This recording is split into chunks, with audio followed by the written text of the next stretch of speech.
Hello there, welcome to new video on machine learning.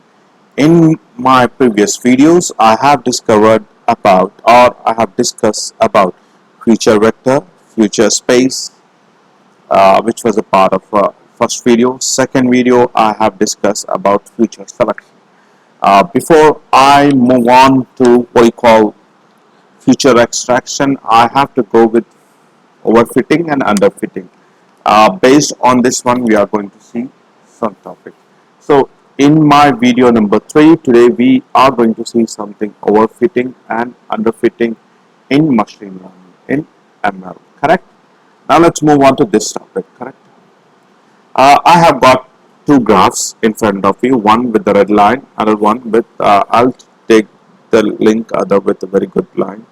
Yes, I'll go with this one. Yes.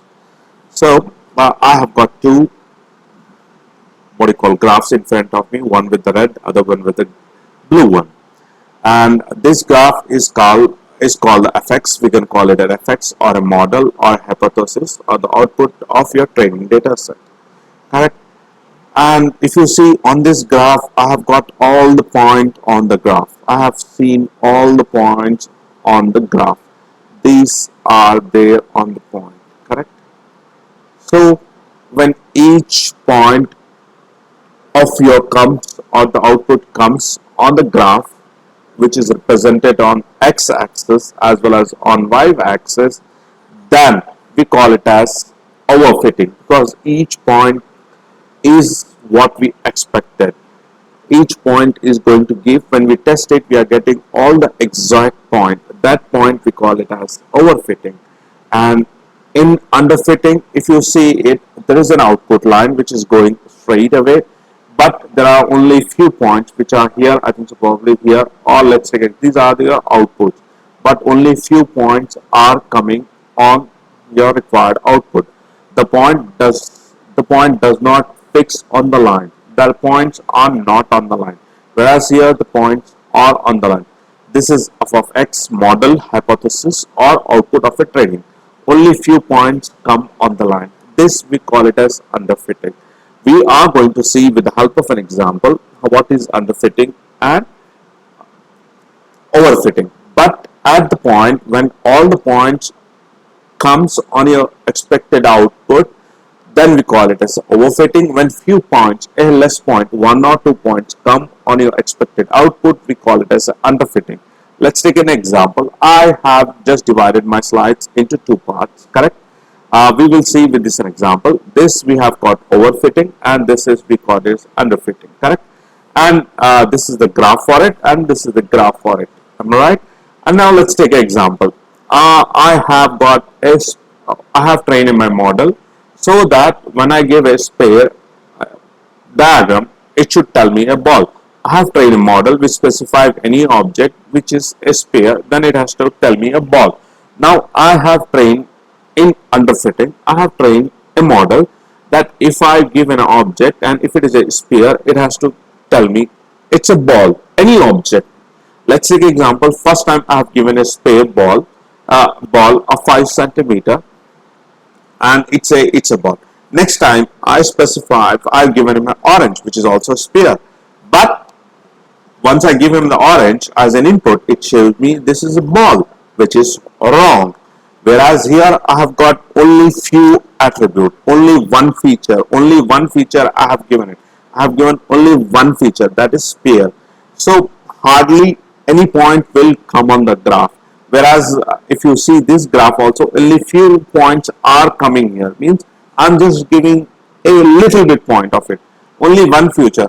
Now if you are a student and if you are an employee, if I give you an attribute only employee ID, if you are having an employee ID or a student card, then only you are a student or an employee. That is a small feature which I am giving to you, or that is very small feature that hardly comes in the line. So we have got very less knowledge here. We have got very less knowledge here, and only few features are given. Less features are given in underfitting. So that's the way only dotted lines. Let's come to this part, overfitting. Let's come to this part, overfitting. Now I have given a spare, but I have given specify more properties. It should be spare, fine. For a ball, it should be able to play, fine. It should not be eatable, and its radius should be 5 centimeter. If I give a cricket ball, fine. It's a sphere. It's if I give a sphere a 5 centimeter ball, it's a sphere. Yes, it's a sphere, or you call it a round sphere or something like that, or more. Then can you able to play it? Yes, it can able to play it. Then it is not eatable. Yes, it's not eatable. And the radius is 5 centimeter. Yes, right. It's a ball. Now, if I give him a volleyball, it's a sphere.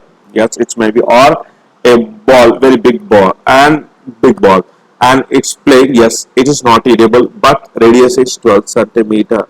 Then we have given more information. Correct. We should have not specified the radius. We should have given it broadly. Then everything will fall in. We have given very specific videos, specific point. It has to come down there. It has to go through this. It all those things. Correct. The radius is 5 centimeter. It is not coming under this one. So model is ready, but it's not a ball. Why? We have specified the radius 5 centimeter, whereas it is of 12 centimeter. Then it's not a ball. So if you see it, we have got more knowledge here. Why we will give it? We have got more garbage values available here. How to deduct that one, we are going to see in our next videos. But in this videos, what I have covered is what is overfitting and what is underfitting. In major part in underfitting, we have got less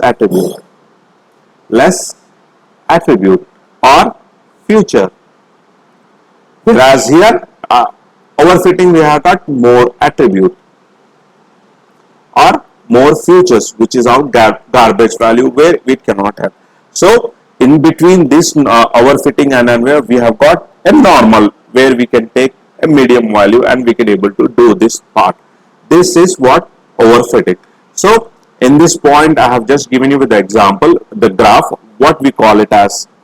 This is called overfitting, this is called underfitting, with the help of different lines. I hope I made my point clear. Thank you very much.